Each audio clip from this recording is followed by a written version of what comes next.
સલામ નમસ્તે સત શ્રી અકાલ। હું Amin Vohra, all India mirror news તમારી સાથે તમારા માટે। શહેરમાં દારૂ પીને ગાડી અથડાવવાની જાણે એક દોર ચાલ્યો છે। રોજ એક આવો અકસ્માત જોવા મળે છે। આ દોર ક્યારે પૂરો થશે? આવા લોકોને કોણ અને ક્યારે અટકાવશે? વડોદરામાંથી એક મોટા સમાચાર સામે આવી રહ્યા છે। અક્ષરચોક વિસ્તારમાં બેફામ બનેલા એક નશામાં ધૂત કાર ચાલકે ભારે આતંક મચાવ્યો છે। પૂરપાટ ઝડપે દોડતી કારે મોપેડ પર જઈ રહેલા એક દંપતીને જોરદાર ટક્કર મારી ગંભીર ઈજાઓ પહોંચાડી હતી। ઘટના એટલી ભયાનક હતી કે સ્થાનિક લોકો તાત્કાલિક દોડી આવ્યા હતા।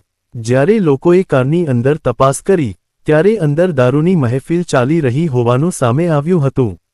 આક્ષેપ છે કે અકસ્માત સર્જ્યા બાદ પકડાઈ જવાની બીક કે નશાની સ્થિતિમાં આરોપીઓ દ્વારા રાહદારીઓ સાથે ઉદ્દંડતા અને દાદાગીરી કરવામાં આવી હતી।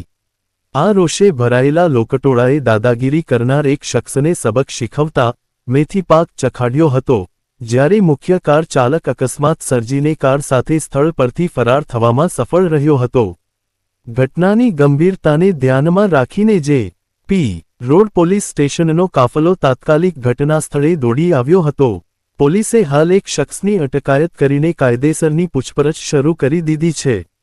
સાથે જ નશાની હાલતમાં ગાડી ચલાવીને ભાગી છૂટેલા મુખ્ય કાર ચાલકને ઝડપી પાડવા માટે પોલીસે ચક્રો ગતિમાન કર્યા છે।